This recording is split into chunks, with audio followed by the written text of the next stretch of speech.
Muy buenas con todos ustedes. Esta es una nueva edición de Mi Tribuna. Yo soy José Arturo Medina y estamos en esta edición. Esta edición que trae muchas novedades.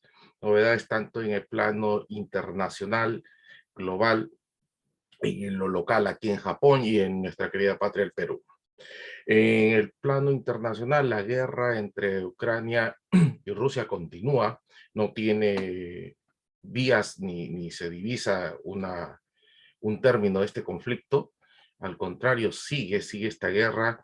En los últimos días, la reacción del Kremlin ha sido cortar el suministro a los países más cercanos que tiene y están sintiendo la ausencia de energía. En realidad, esta es una guerra básicamente sobre el poder energético y se está demostrando lo que va a ser en un futuro. En un futuro los países que tengan la mayor cantidad de energía van a padecer este tipo de problemas, porque la ambición de los grupos de poder del mundo, los que mueven los hilos del mundo, siempre están interesados en intervenir en la comercialización para crear monopolios con estos productos que son la energía. En la historia del Perú tenemos muy cerca lo que fue la guerra del Pacífico. Básicamente fue por el guano de las islas que salimos perdiendo y ese era una de las fuentes en el momento, una de las fuentes de las riquezas del Perú. Bueno, en estos momentos prosigue este drama que se ha iniciado con que la OTAN amenaza, la OTAN provee de armas a Ucrania, del mismo modo Rusia amenaza con iniciar, si es que se meten en la guerra, un contraataque nuclear, lo cual pondría un problema a toda la humanidad. Ya no se trata de dos posiciones. Se trata de que se pone en peligro a todo el mundo. Quizás hasta podríamos estar hablando, el planeta correría peligro. Y terminar como una estrella muerta en el cosmos.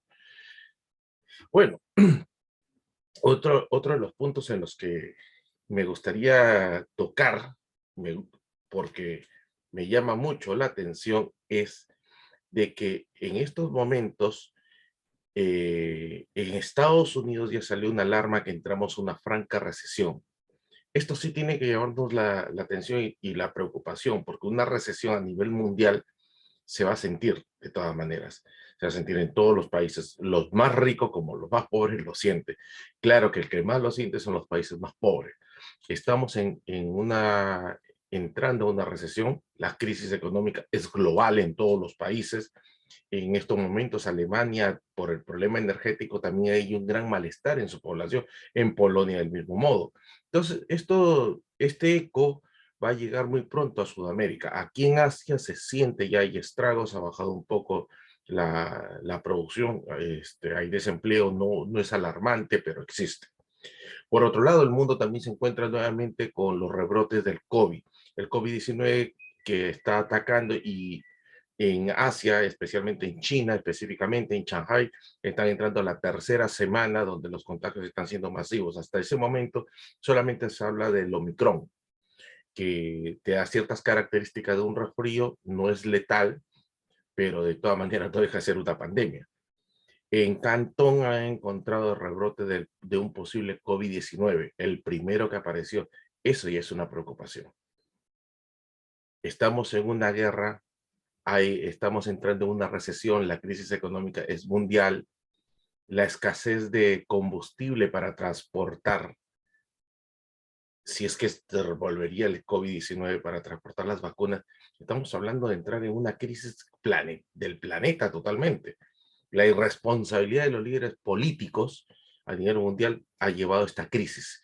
Están generando esta crisis porque es la antesala para pelear quiénes son los que van a entrar en este nuevo orden mundial, definitivamente.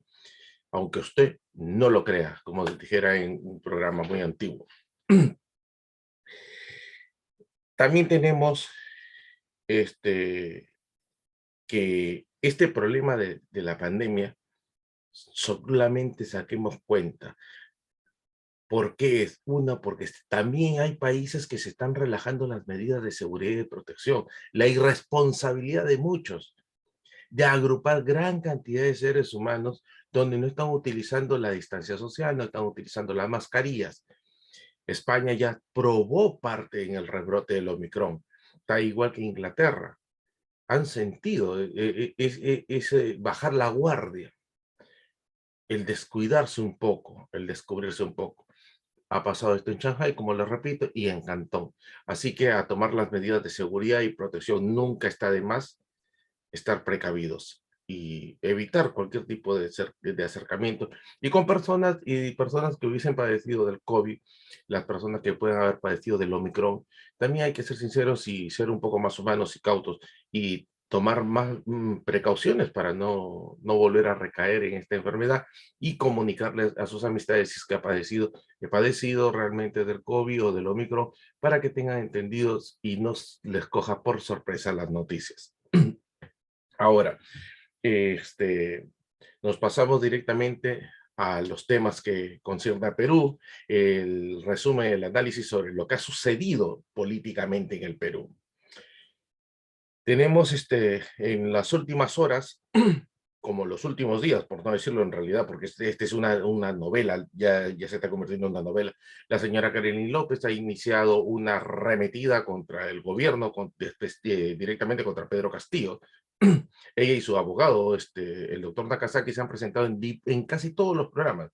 En todas las redacciones han ido a dar declaraciones, a dar entrevistas, a conceder las entrevistas, como lo quiera llamar, el adjetivo que le ponga es igual, porque al final está dando información entre comillas. Entre comillas, ¿por qué digo? Porque no tiene ninguna demostración, ninguna prueba.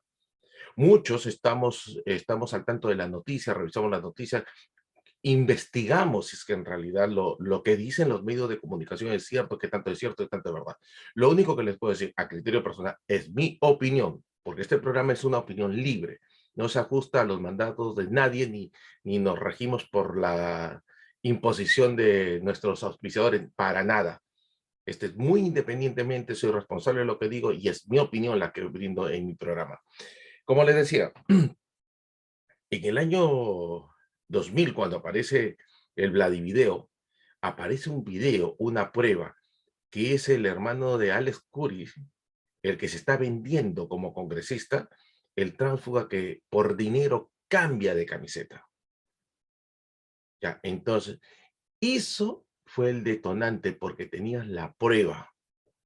Se sabía de que habían los tránsfugas, pero hasta ese momento, por decir Cáceres Velázquez también se había cambiado de haber sido un opositor al gobierno, de la noche a la mañana se transformó, se puso la vestimenta fujimorista y a defender a Alberto Fujimori.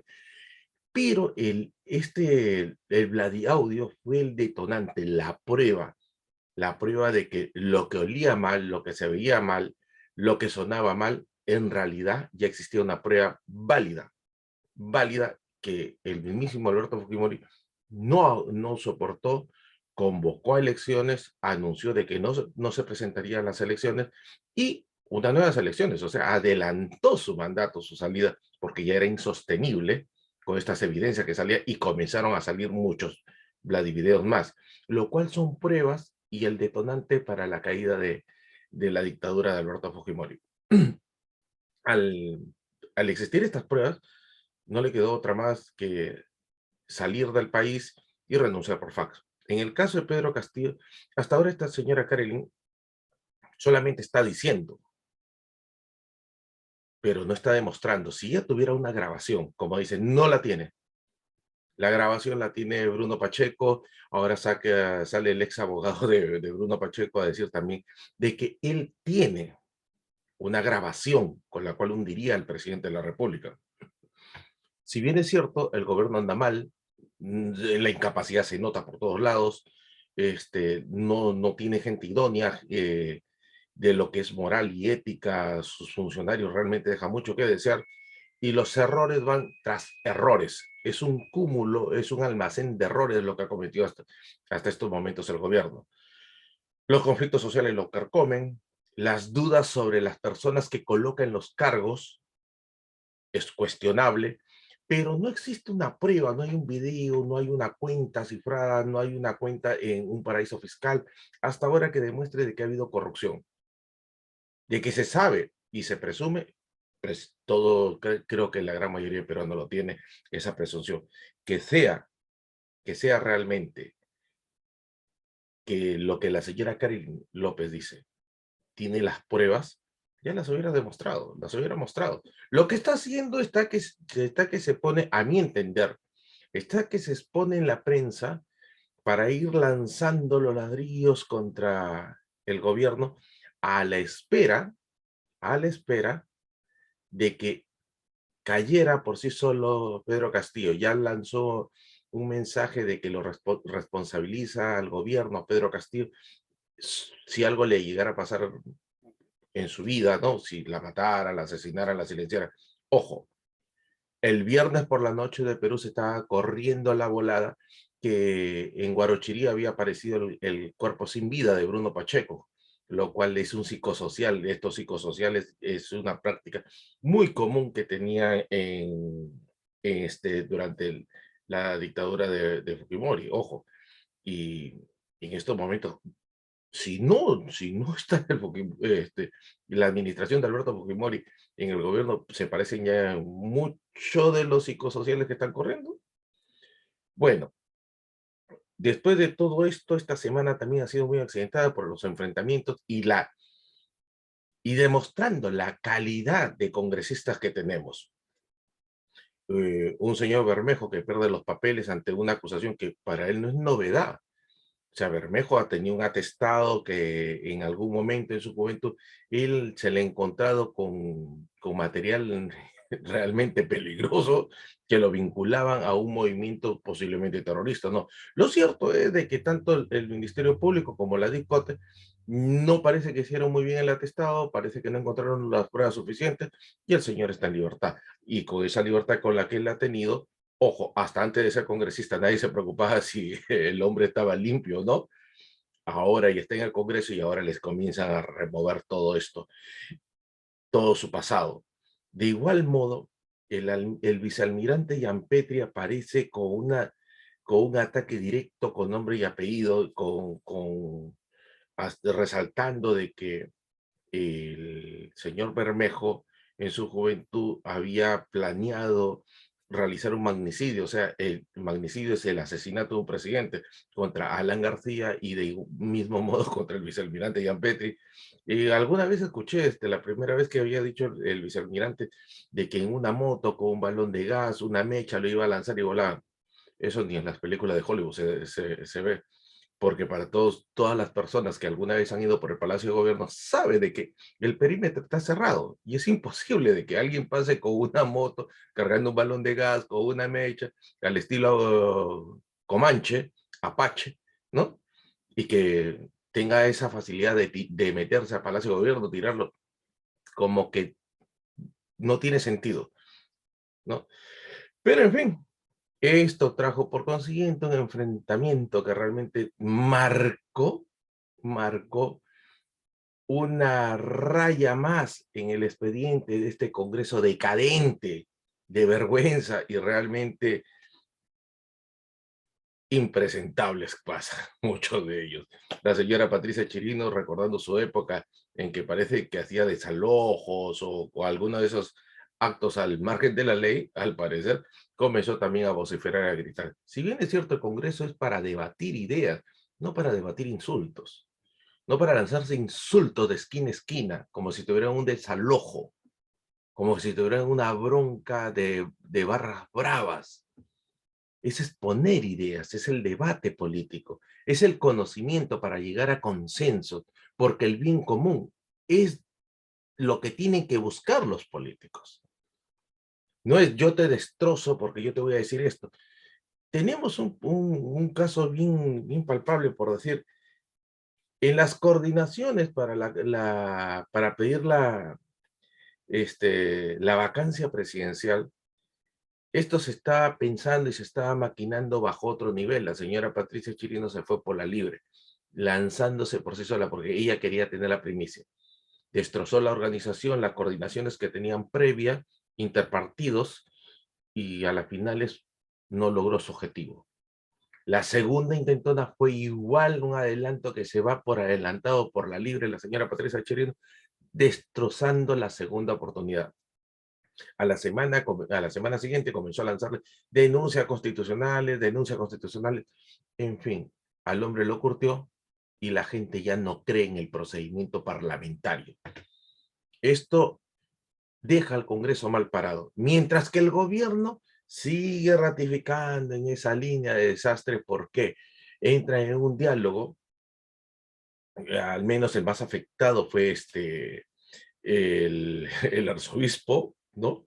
Porque hasta la Asamblea, la Junta Nacional, la Asamblea Nacional, de esos nombres que les han colocado, de estos organismos que se autotitulan representativos, el Acuerdo Nacional, uno comienza a preguntarse, ¿y quién los eligió?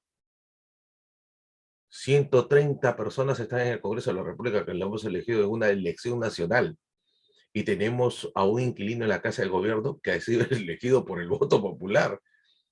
¿El Acuerdo Nacional cuándo se eligió? ¿Quiénes los eligieron? Es una junta de limeños que se juntan en un café, y en los últimos tiempos han aparecido tantísimos NN que quieren jugar a la política y que en realidad solamente están para la foto, para ocupar un espacio o para buscar qué acomodarse a futuro. ¿Esto por qué? Los poderes están definidos, las estructuras de Estado están definidas. Estas iniciativas ciudadanas para hacer un poco suave, un poco amigable, ¿no? En la calificación, esto, estos grupos de buena voluntad no pueden ser un ente que regulen o que por lo menos quieran entrar en el engranaje de Estado, gobierno, porque se pierde la legalidad. Existe el poder ejecutivo, poder legislativo, poder judicial. Son poderes que existen en la ley y que son los que tienen la denominación de poderes, que a la vez tienen que tener la independencia de poderes, porque el gobernante no puede controlarlo, no puede tener bajo su control al Poder Judicial, no puede tener al Jurado Nacional de Elecciones, no puede tener al Congreso de la República bajo su poder, ni tampoco el Congreso bajo su poder en captura como rey al gobierno, al Jurado Nacional de Elecciones, ni al Poder Judicial. La independencia de los poderes es necesaria y está demostrado desde los tiempos antes de la Revolución Francesa. Antes de la Revolución Francesa ya se estaba hablando de estos temas, ya se habían diseñado y nace quizás desde el mismo Londres, nace esta idea, con Locke. Después viene entre Voltaire, el Marqués de Montesquieu, ¿no? Entre ellos comienzan también esta dinámica, los grandes pensadores, los pre-revolucionarios de la Revolución Francesa, ¿no? Comienzan a perfilar estos conceptos y se llega a una postura muy interesante, que es la independencia de los poderes, que es lo que determina actualmente el sostén y la base de toda democracia. Esto nos tiene que traer a la conclusión de que nuestra clase política, aparte que es decadente, es una vergüenza porque ellos mismos no ponen un alto a estas instituciones que aparecen de la noche a la mañana, que no están contempladas en la ley y que no pertenecen a las estructuras de Estado, lógicamente. Pero el gobierno central, y regreso al tema, para no alejarnos mucho, regreso al tema, sale el primer ministro y lo ha llamado, al, al obispo lo ha llamado miserable, le ha dado la espalda el primer ministro a lo que pudieron haber conversado el presidente de la República con estos dos ilustres personajes, y el presidente de la República también les ha mentido porque les había dicho que iba a renovar su gabinete, no lo ha renovado. Muy por el contrario, en esa suerte de casualidad, de azar, en esa suerte de no me di cuenta, pero me salió, como un acto de emergencia, el presidente dice en el interior del país, lanza que la propuesta de una asamblea constituyente cambió todo el panorama, de que en realidad está arrinconado Pedro Castillo por sus propios errores, porque él mismo está buscándose la vacancia, terminó entrando en un conflicto, él solo por sus errores, pero con este simple hecho que manifestó sobre la constituyente que es necesaria una nueva constitución, ojo, activó en el inmediato del pensamiento de las personas, si no lo pueden vacar al presidente, bueno, el Congreso tampoco vale. Y hay un eco que no se puede negar, un eco de que se cierra el Congreso. O sea, hay gran parte, le repito, los últimos acontecimientos de esta semana que acaba de pasar, nomás del señor Bermejo con la señora Patricia Chirino lanzándose de sinvergüenza, todos los adjetivos que uno se puede imaginar, eso ya era un mercado en realidad, y es insostenible porque estas personajes, como por decir la señora Chirino, la señora Barbarán, Guido Bellido muchas veces, también Vladimir Cerrón en otras oportunidades, la señora Chabelita, tenemos a la señora Moyano. Ellos piensan que están en una bronca, en una repartija, han terminado de hacer un asalto y están repartiéndose el botín, chavete en mano, revólver en mano. Se olvidan que son la representación nacional. La propuesta de Castillo de traerse una nueva asamblea, una nueva constitución, una asamblea constituyente, ha hecho que se les mueva el piso. Y claro, acá viene un tercer invitado que nadie lo ha invitado, pero se lanza con su nuevo con su nuevo tubo de ensayo, globo o globo de ensayo. Es que no se les ocurrió nada mejor que hacer el segundo año que recordamos la caída del Congreso abusivo de los 73 congresistas fujimoristas. Y ahí ponen a Salvador de Solar, que todas las circunstancias que sucedieron, que fue la antesala para el cierre del Congreso, disolver el Congreso por parte de Martín Vizcarra.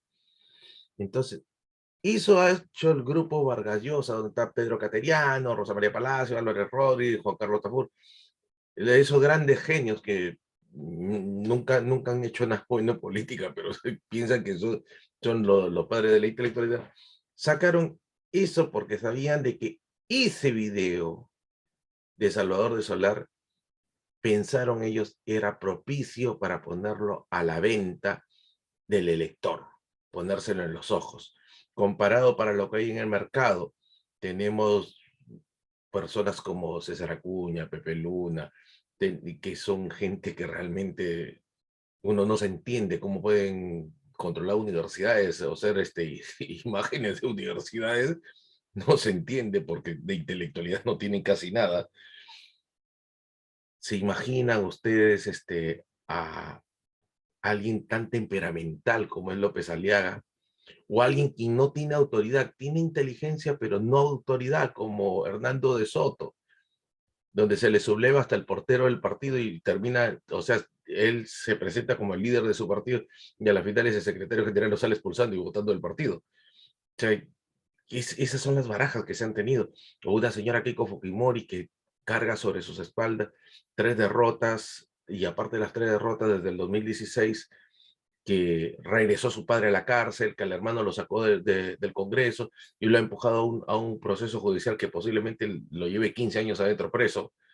Ya, ellos, como alternativa, un Salvador de Solar, una que ha vendido la imagen de un político de carisma, tiene carisma, sí, y que tiene convicciones, sabe hablar, se comunica mejor, es actor, conoce mejor el papel de la función pública que todos los aspirantes a ser presidentes.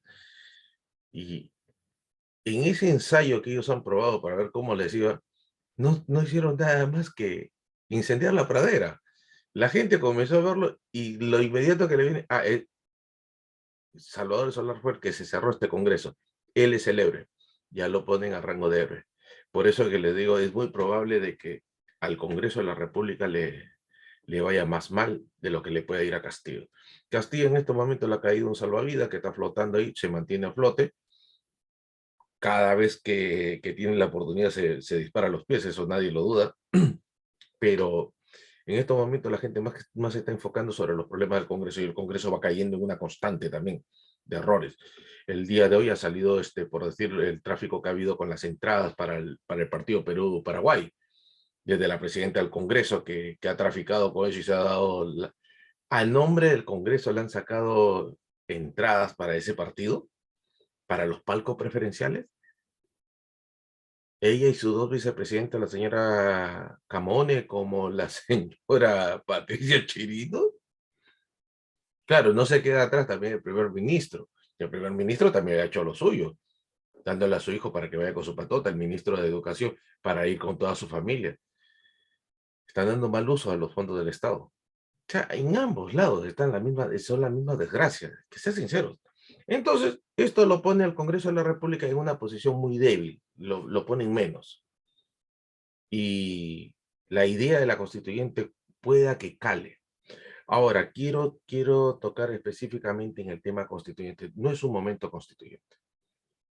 Pero vamos a hacer una pequeña historia. Voy a hacer lo más breve posible para que me entiendan. Les prometo que en los próximos días voy a hacer un programa especialmente para hablar sobre la Asamblea Constituyente. Ahora lo voy a hacer muy breve. En el año 2000, cuando cae Fujimori, la derecha, la izquierda, el centro, los indefinidos, los perdidos, los extraviados, y etcétera, etcétera, de movimientos que existían, todos pedían el cambio de la Constitución. Que la Constitución de la dictadura de Fujimori no puede ser, que la Constitución del 93 no debe existir. Perfecto. Ojo, todos comulgaban con cancelar esa Constitución. Pero ¿saben qué? Ninguno tuvo el valor de hacerlo. Valentín Paniagua no lo podía hacer. Alejandro Toledo tampoco lo quiso hacer, por una simple y llana razón. El Congreso de la República no lo quería hacer en el 2000, porque al cancelar la del 93 habilitabas la Constitución de 1979. Al habilitar la Constitución de 1979, Alan García ya estaba entrando con pie derecho a las elecciones. Y podía que eso le sirva a él para ganar las elecciones en el 2001. Toledo, estando ya en posición de gobierno, no le convenía mover la Constitución del 93. Pero tampoco las fuerzas políticas en el Congreso tampoco lo querían, porque corrían el riesgo de que si en las próximas elecciones, la del 2006, iban cargándose la Constitución del 79, podría haber servido como campaña positiva para Alan García. Como también a Alan García le debió haber preocupado que eso hicieran recordar el gobierno del 85-90 de Alan García. Entonces, como se quedó en el limbo la idea, pasaron a la siguiente gestión. Todo el mundo en la lógica demandaba de que Alan García, como el candidato del APRA, como el presidente del aprismo, hubiera desaparecido la Constitución del 93 para volver a la del 79 y hacer un proceso de una serie de reformas constitucionales. No se hizo.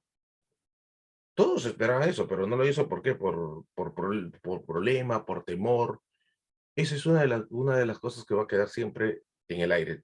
Nunca se supo por qué Alan García, teniendo la capacidad, el poder y el convencimiento, y estando en la obligación de restituir la Constitución del 79, no lo hizo. Quizás sería por la proximidad de que Alberto Fujimori iba a ser extraditado. Y eso o sea, un cambio de constitución con una crisis política este rechazo popular, quién sabe, hubiera servido como para incendiar la pradera o para que se comience una corriente contra. Quizás eso era lo que temía Alan García y por esa razón no hizo lo que muchos apristas esperaban. En tiempo de Humala, Ollanta Humala juró sobre la Constitución del 79, no sobre la Constitución del 93. Interesante, ¿verdad?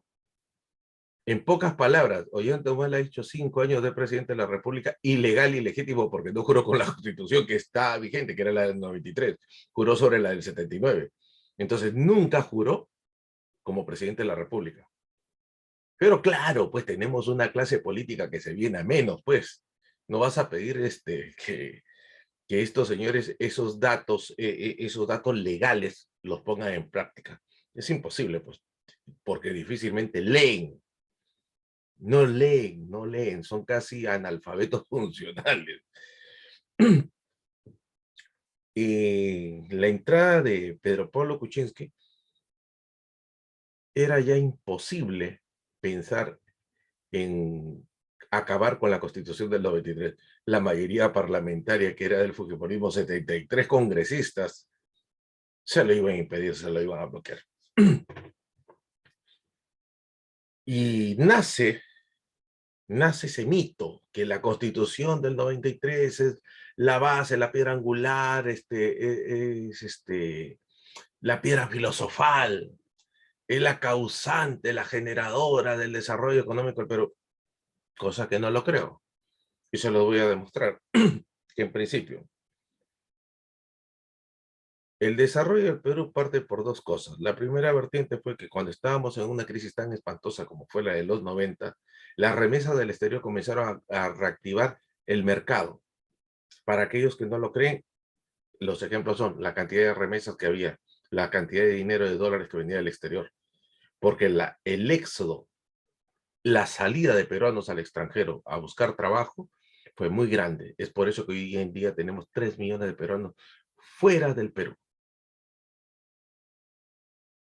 Entonces, ese fue una. Pasando el año 92-93, la demanda de minerales y esta moda de los minerales comenzó a hacer, esta demanda comenzó a dar frutos.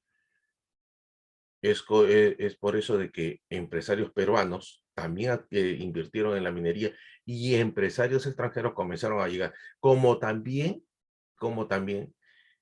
esta constitución, cuando la cuestiona sobre el remate y el regalo de empresas estratégicas del Estado, esa es una realidad. Se remataron las empresas estratégicas.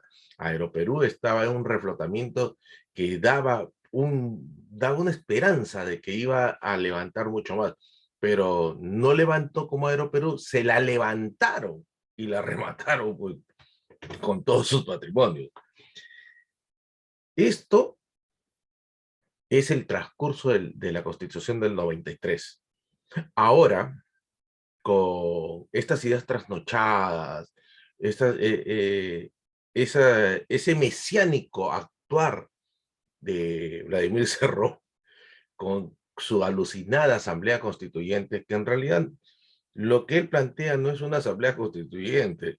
Él está creando un plenario de la gente de Perú Libre para que haga una constitución, porque no vas a hacer una constituyente poniendo los márgenes sobre los cupos, por dice, para la comunidad afro. O sea, la comunidad afro va a tener una representación ahí, perfecto, perfecto, perfecto, perfecto, te aplaudo. Entonces, la comunidad afro los vas a empadronar a todos ellos para que ellos voten por ellos mismos. Los pueblos originarios también. Ese cuento proviene de la locura de Evo Morales, los plurinacionales. Todos nosotros somos un solo Estado, no estamos en Estados confederados. Piensa que está en Estados Unidos. Nosotros somos una sola realidad, un solo territorio, un solo Estado, una sola estructura. No puedes hacer ese delirio. O salvo de que él esté pensando al estilo Putin, ¿no? No me das, hago un Donbass por acá, te parto a Ucrania. Estará con esa mentalidad, supongo, porque otra cosa no tiene sentido. Así que el pensamiento de Cerrón como que no tiene sentido, no tiene razón, pero me instalo ahora directamente sobre la Constitución. El Perú tiene una historia de una constitución que nace desde 1823, la primera constitución del Perú. Hasta el momento son 12 constituciones, contando la constitución de 1993. Estamos hablando sobre la constitución, la Carta Magna. No es cierto que mañana haces una nueva constitución y la economía se va a mejorar, las estructuras del Estado van a ser más eficientes. No es necesario una constitución. Y básicamente no es necesario una asamblea constituyente. ¿Saben por qué? Porque la clase política que tenemos, esa clase política que tenemos nosotros, no te garantiza que tengas por lo menos una respetable constitución. ¿Se imaginan ustedes, para que piensen, una asamblea constituyente con César Acuña? Porque de hecho va a querer estar ahí para que se firme, para firmar el acta constituyente. ¿Se imaginan a Pepe Luna? Porque esos dos empresarios de las universidades, si no van ellos, van sus parientes.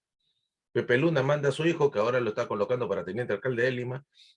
César Acuña pone a su hijo, que lo metió al Congreso. Ojo, no hay ninguna elección donde un Acuña no vaya. E incluso vienen con Yapa, porque el hermano de César Acuña que está en el Congreso está con sentencia. ¿Se imaginan esa gente con esos pensamientos? Si por un lado la gente de Cerrón lleva esos pensamientos marxistas, retorcidos, pro castrista, pro chavista, y lo que le quieran poner de todos los pro, ya es un peligro social. ¿Se imaginan que entren más lunas, más acuñas? Eso va a ser un manicomio. Eso va a ser una reunión de orates. Imagínense una constituyente donde tengan a Porky, a López Aliaga. Si no le hacen caso, traigo a los muchachos para que ajusten la cuenta. Mismo Vito Corleone. No entienden qué es concertar, no entienden qué es conversar. No tienen ninguna idea constituyente. El momento constituyente es sí, pero no puede ser viable por esta gente que está. ¿Se imaginan a Urresti dentro de una constituyente? ¿Se imaginan al señor Quiabra en una constituyente? Ténganlo por seguro, Quiabra en una constituyente, lo primero que va a pedir, reforzamiento de la frontera, porque nos vamos a la guerra con Ecuador, nos vamos a la guerra con Chile, todo lo de guerra. Todo lo de guerra y no ha ganado ninguna guerra. Porque lo de Tehuinza fue un gran engaño también. Imagínense ver a estos, a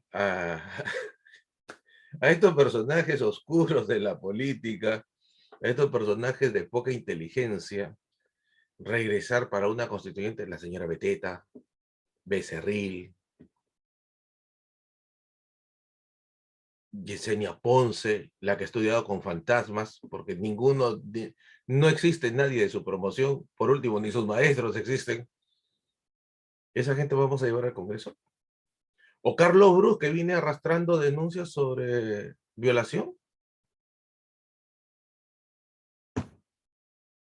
y que también su permanencia acá, o cada vez que ha estado dentro del Ministerio de Vivienda, parece que se han activado muchos favores para constructoras, entre comillas, que tenían dinero un poquito raro, oscuro, es mi opinión,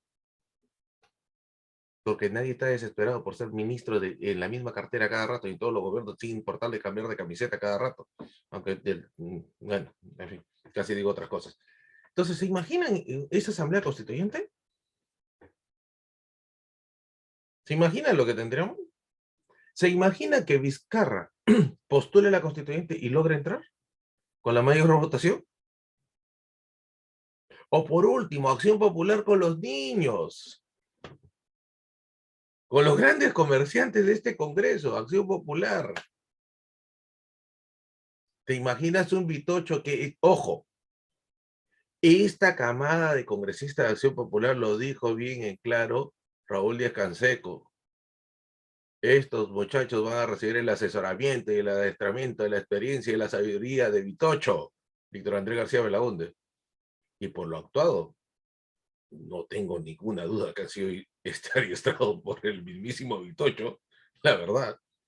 porque es el mismo tipo que aprovechó la oscuridad de la noche cuando estaba en la comisión investigadora para investigar al presidente de la República, en ese entonces, Ollanta, al terminar la sesión del Congreso, calladito se fue caminando por la oscuridad, como esos roedores, ¿no?, que salen en las noches, que en las noches salen a pasear así por los zócalos de los edificios, igualito.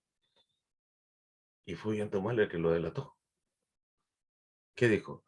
No, fui porque quería decirle al presidente que voy a mandar una comisión para que lo investigue. Con eso creo que ya les dije todo. Imagínense lo que pienso. Ah, bueno, entonces la Constitución, ¿de qué nos valdría? Si por suerte, el CCD de Alberto Fujimori hizo disparates y medio con esta Constitución y que a través del tiempo ha venido teniendo reformas. Este es tiempo de un tiempo constituyente, sí y no. Sí, porque la Constitución debería ser cambiada, sí, no tiene ningún problema. Porque también lo podrías hacer por reformas, que es lo que siempre he dicho, las reformas constitucionales son necesarias. Pero hay que ser sinceros de que los argumentos que tienen los que quieren la constituyente no caben en las razones, que con simple reforma lo puedes hacer. Y mayormente son problemas de estructura de Estado y de ejecución de Estado. Una constitución no contempla la seguridad ciudadana. Determina cómo la estructura del Estado está conformado y después ya se va armando el sistema legal. Pero ojo, ojo, ojo, cuando ustedes que sufren de la inseguridad ciudadana ahí en Perú, acuérdense de una cosa, esa es una fina cortesía del Partido Popular Cristiano, el mismo de Lourdes Flores Nano, el mismo que la Comisión Eguren, a paso de polka, sacó el Código de Procedimientos Penales, la reforma que hicieron. Sí, sí, sí, sí, ellos mismos, el mismo Eguren que ahora está procesado, si no me equivoco, por un problema que ha habido en una cooperativa, y que hoy día creo que está procesado, si no está preso, aunque usted no lo crea. Y esa comisión de Eguren hizo ese código de procedimientos penales. Y ellos son los que metieron la mano. Y lo que tenemos ahora es esa debilidad, que la policía ya no investiga, investigan los fiscales. Imagínense, esos fiscales, que salen de universidades de 2 años, que se reciben de abogados, o quizás alguno que ha tenido el plagio de la tesis al estilo de Pedro Castillo y su esposa, que la ha presentado en la Universidad César Vallejo, un reporte que ha salido en el noticiero, que lo deja contra las cuerdas, de verdad, César Acuña, ¿no? Porque es raro, ha sacado la maestría cuando era el líder sindical, Pedro Castillo. El capital político que manejaba esa oposición a ese cáncer llamado SUTEP, que lideraba Castillo, ya César Acuña le había echado ojo, al parecer. Solamente pidan y rebusquen si es que tiene la factura de que Pedro Castillo hubiera pagado su maestría. O tal vez le regalaron una beca, porque su tesis de doctorado, de maestría, perdón, la presenta con su esposa, los dos en conjunto. ¿Habrá tenido plata para pagar todo eso? Fíjenle los recibos. Tal vez se llevan una sorpresa. Entonces, regresamos al momento constituyente. Nada nos garantiza de que una posible asamblea constituyente tenga un éxito. El fracaso está más que garantizado. ¿Por qué les digo esto? La Constitución de 1979, y quiero, para eso, siempre digo, hay que citar, y creo que uno de los mejores libros que han salido en los últimos tiempos sobre lo que fue la Asamblea Constituyente y una buena investigación es de Aldo Mariátegui. Sí, el octavo ensayo. Claro que Aldo Mariátegui parece que no siente mucha simpatía por su abuelo, por los comentarios que hace, y no comparto muchas veces la, las ideas que tiene Aldo Mariátegui o sus exposiciones que hace, Pero tengo que ser sincero, este es uno de los libros, uno de los mejores libros que pueden encontrar ustedes sobre la historia de la Constitución de 1979. Hace pone un cuadro estadístico, las proporciones, destaca el poder, la fuerza que tenían aquellos constitucionalistas que participaron. Esa constitución, para los que no saben, fue ganada por el APRA y la presidió Víctor Raúl Aya de la Torre. Como su principal contendor, tuvo a la izquierda, quien el mayor líder, el de mayor trascendencia, el que controlaba las izquierdas, en pocas palabras, era Hugo Blanco. Y de haber persistido Hugo Blanco, y ese es el mal que tienen las izquierdas, que entre ellos se matan, es como una junta de víboras, porque siempre están adorando la supuesta intelectualidad. Todos ellos son más intelectuales que el otro, cada quien, y cada quien tira para su esquina, como dicen en Perú, para su córner. Procastrista, pro moscovita, pro pequinista, son pro todo, y para nada vale, porque ya lo están demostrando, históricamente lo están demostrando. Y no es que la izquierda sea la primera vez que ha llegado al poder. No, no, no. Llegó al poder, llegó con Ollanta Humala. Pero en el proceso de los 30 días de transformación, como dice, el proceso de los 20 días para que comiences a hacer un hábito, los Humala, en ese proceso, ya pues comenzaron a tener este comportamiento, al menos la señora presidenta Nadine Heredia, esos aristocráticos, que no podía salir a la calle si no era bajo las modas de Ciro Gálvez, Ciro Quispe, perdón, el modista, el famoso modista peruano. Cambió los modales de comer beso de moza de Azul a Godiva. Entonces, esa es la transformación. Como el Increíble Hulk, cuando se enojaba, se transformaba. Los señores también se transformaron, pero se transformaron en los nuevos oligarcas del Perú, en los nuevos pitucos. Entonces, pero la izquierda tuvo, y regreso nuevamente a la Constitución del 79, la izquierda tuvo ese momento en que la constituyente pudieron haber fortalecido su estructura política y quizás hubieran competido por la presidencia con más éxito. Entonces, pero la constituyente se demostró, la constituyente del 79, para aquellos que no saben y que solamente paran mirando la televisión y se dejan influenciar por algunos periodistas que le puedan comentar la historia acomodada según el cliente que tengan, y no es para que me digan después, cambiar, cambiar, cambiar, terruco, terruco, terruco, no, no, no, no, no. Estamos hablando de la verdad, lo que es cuestión de historia. La Constitución Política del Perú fue considerada una de las mejores constituciones del mundo, aunque usted no lo crea. Solamente por su capítulo primero merecía ese reconocimiento y el respeto. El hombre es el fin supremo de la sociedad. A diferencia de todas las constituciones.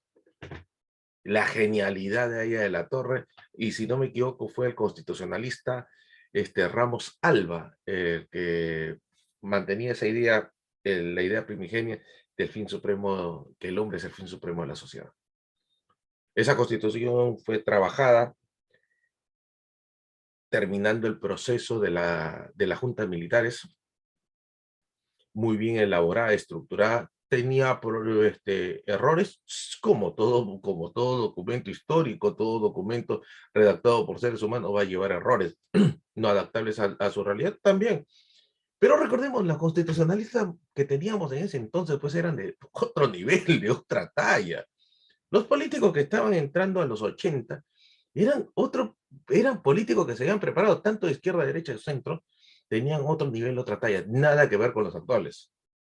Les puedo asegurar que nada que ver. He conocido a algunos de ellos, he conversado con muchos de ellos, he conocido políticos de la talla. Tuve alguna oportunidad para conversar con Alfonso Barrantes, un tipo inteligente, muy, muy culto, muy leído, muy sereno al hablar. De esa jornada salía, antes que se me vaya, Acción Popular no participó en las elecciones constituyentes por temor a perder y llegar al 80, las elecciones del 80, debilitado. Así que guardó perfil bajo. Los constituyentes de ese entonces eran de otra talla. Carlos Enrique Melgar, ¿quién iba a negar de su inteligencia, la lucidez? Valle Riestra, estamos hablando de que participó el PPC, de la derecha también tenía muy buenos pensadores, Alain Sagrundi, tenía también Bobby El Villar, sin más, no me equivoco. Por otro lado, la izquierda también está representada, con el movimiento, también el movimiento que manejaba es, este profesor, Horacio Ceballos.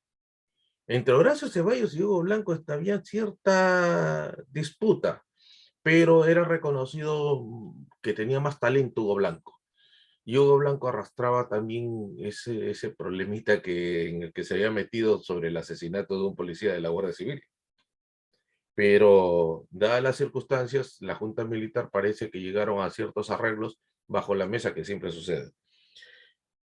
La Constitución fue hecha, aprobada, y fue la que está rigiendo hasta el momento del golpe de Alberto Fujimori. Lo cierto es que las constituciones políticas, sea de izquierda o de derecha, o ultra, izquierda, ultraderecha, la única diferencia que tienen es una cosa. Las que son de la derecha mayormente auspician, protegen el capital y desamparan al empleado, a la clase productora.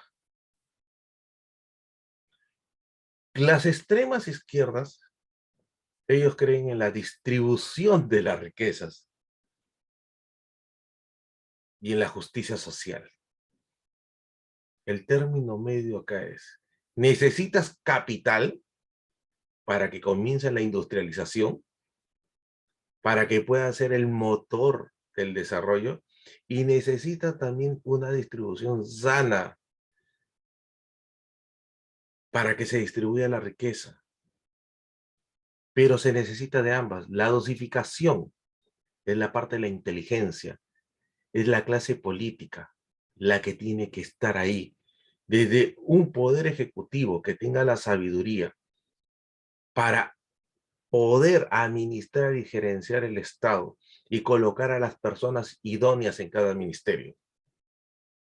Que esos ministerios, cuando tengan relación con los inversionistas que vienen a sus respectivas áreas, llámese transporte, comunicaciones, educación, ellos van a tener la responsabilidad de vigilar. Y es el Congreso de la República el encargado de vigilar que esos contratos tengan fechas de inicio, fechas de final, las condiciones, el respeto a las normas, leyes y obligaciones que tiene el Estado, y a vigilar el estricto respeto hacia la clase trabajadora, la clase productora, el equilibrio, el balance, la proporción de inteligencia para el bien común.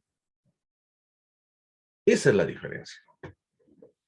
Ambos extremos defienden, uno al empresariado, el otro defiende, entre comillas, también la distribución de la riqueza. El problema es que ninguno de los dos lo aplica.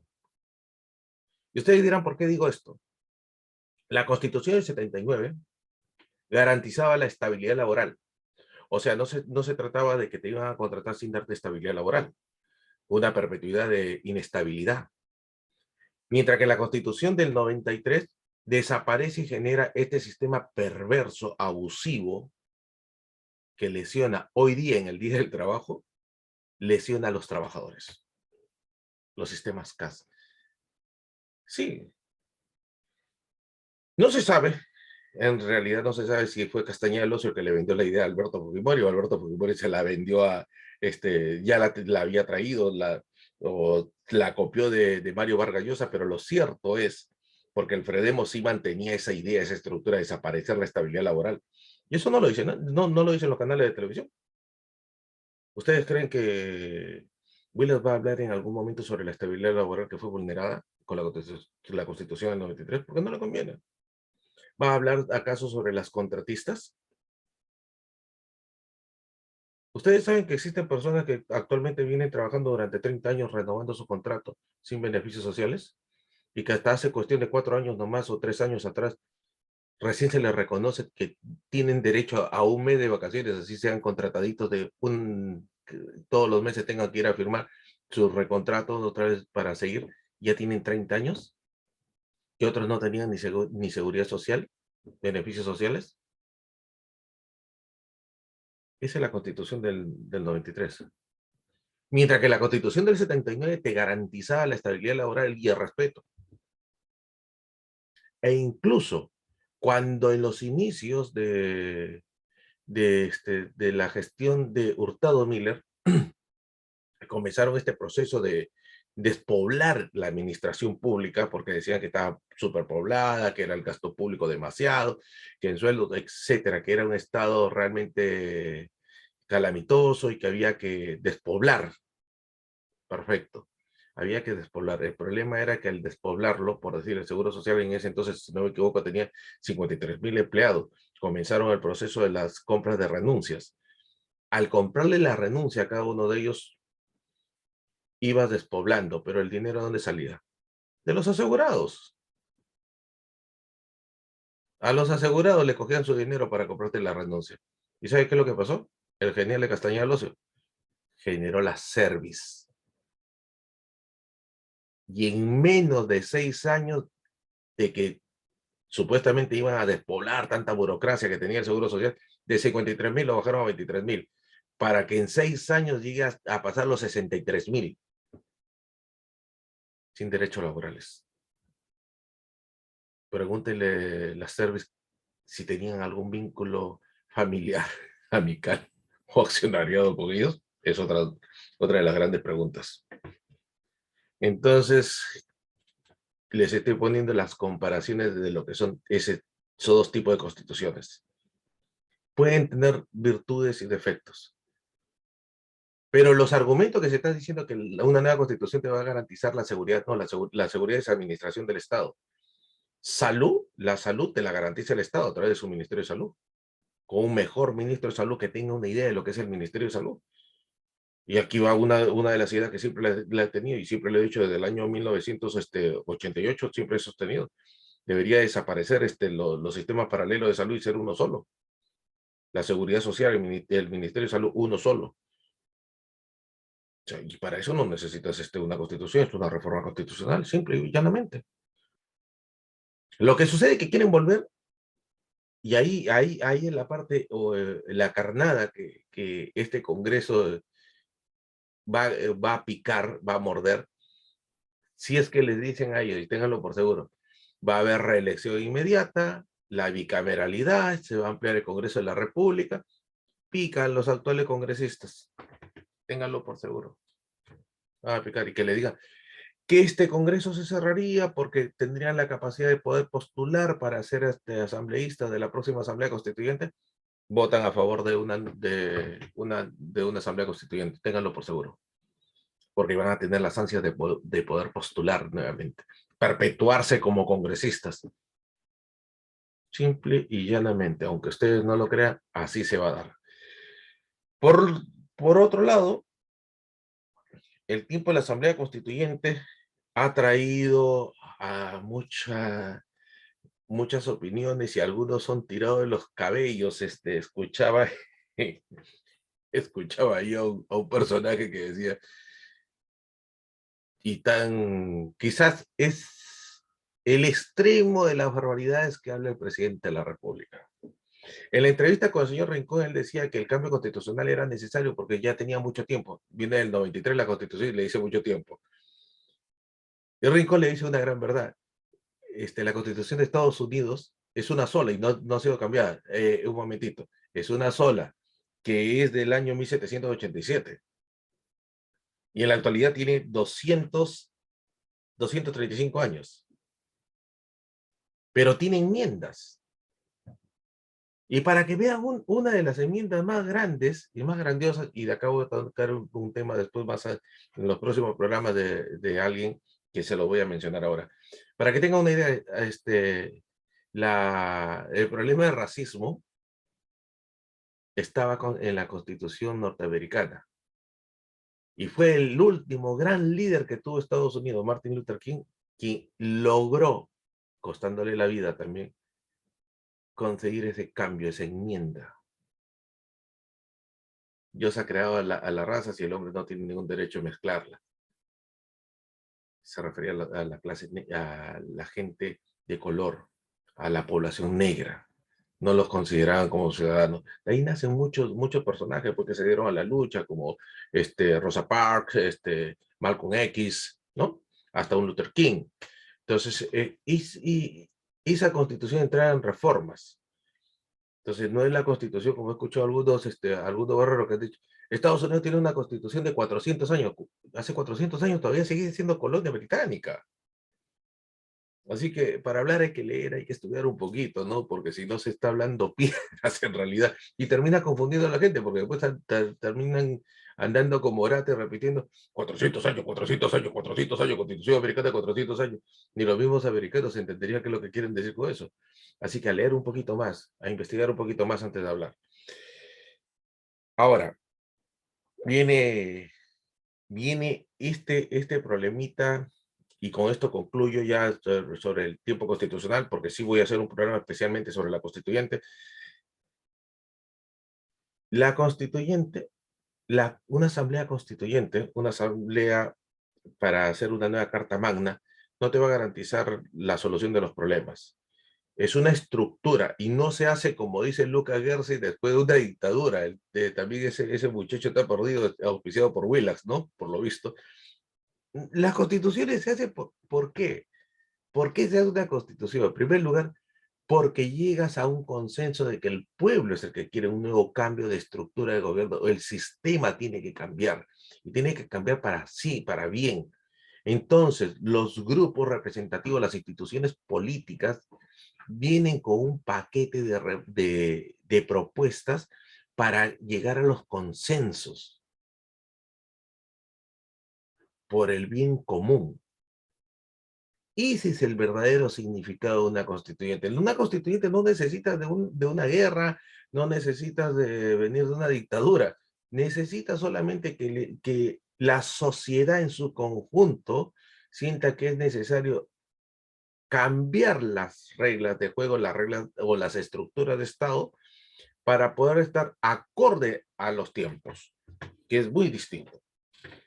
Y dado este nuevo orden mundial que ya se avecina, es necesario pensarlo, pero no es en estos momentos, como le digo, no hay garantía de que vayan personajes iluminados, pensantes, razonables, no hay, no hay. Entonces el peligro es más latente.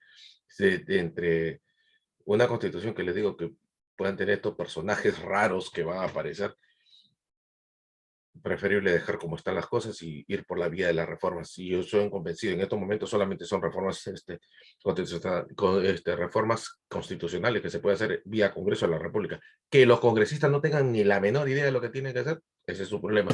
Una de las cosas, José Paredes ha dicho una gran verdad. Incorporar sobre los motivos de vacancia corrupción, nada más, punto. Reformado, ya está, y aplicable.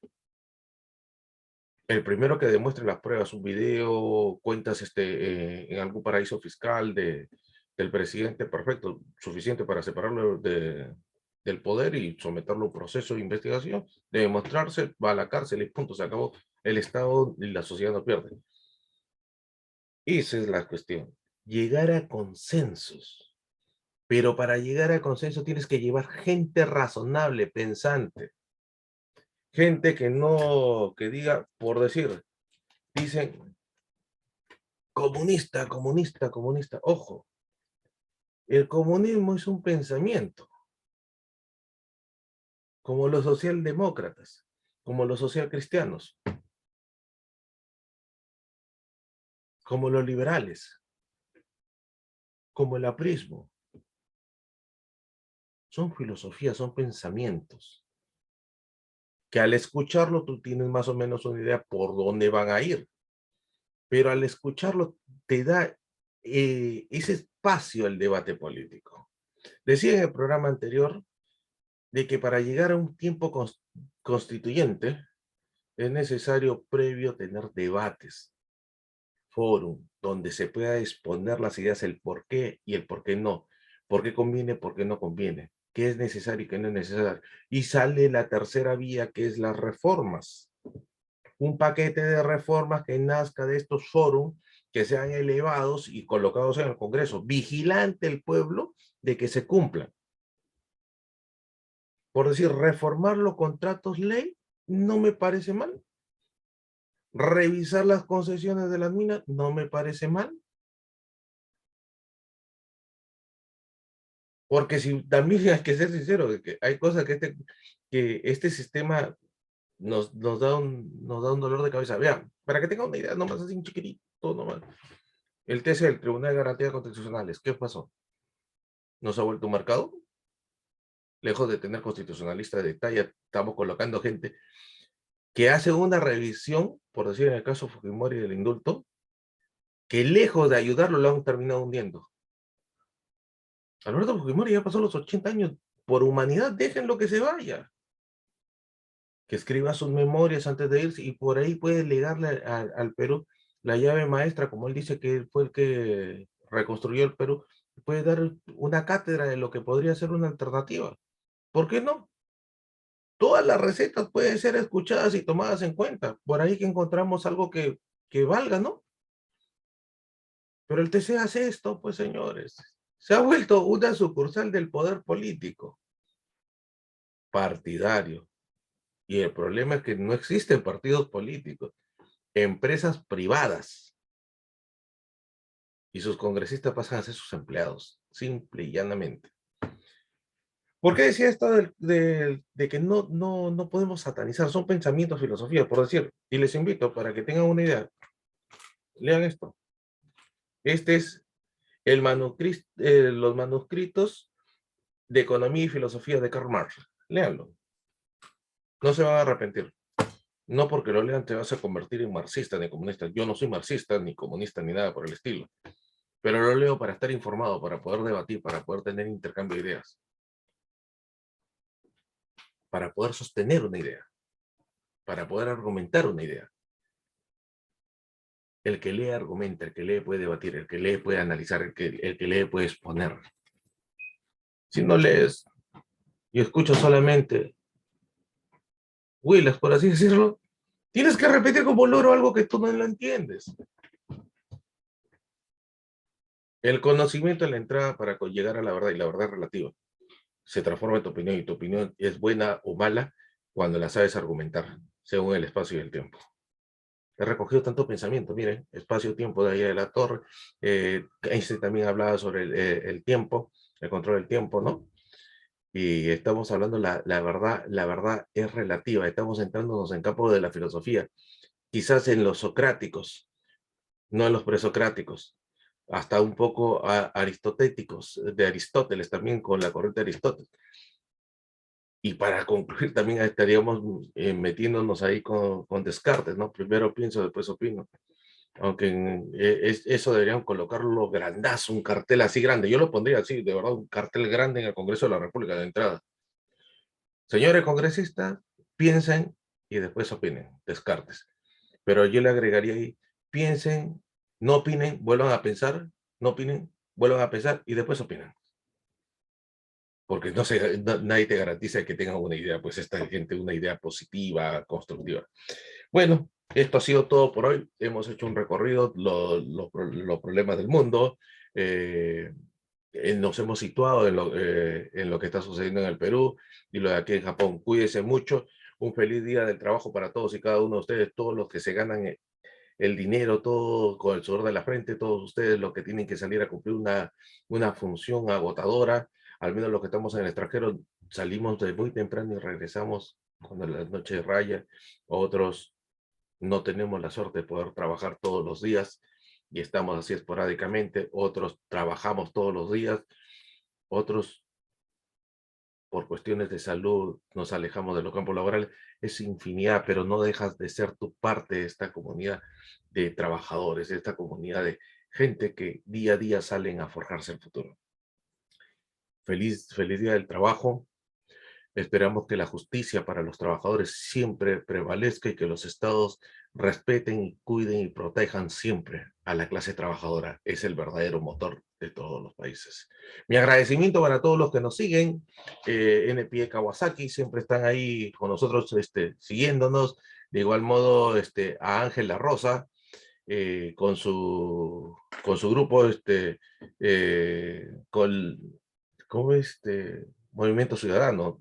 si no me equivoco, ahí en Hamamatsu, a la señora Melo Espinosa también, que siempre nos está apoyando, los amigos en el exterior también que nos apoyan, a todos y cada uno de ustedes, y bueno, cualquier pregunta, cualquier noticia que quieran que toque, háganmelo saber, nos escriben y ahí vamos a estar. A la vez que les estoy agradeciendo, les pido también un favor, marquen me gusta y ayúdenme a compartir. Vamos creciendo poco a poco. Esto ha sido todo por hoy y no se olviden que esto lo digo, lo opino siempre desde la comodidad de mi tribuna, desde mi tribuna con ustedes. Muchísimas gracias, muy buenas y como siempre, éxitos. Gracias, muy buenas.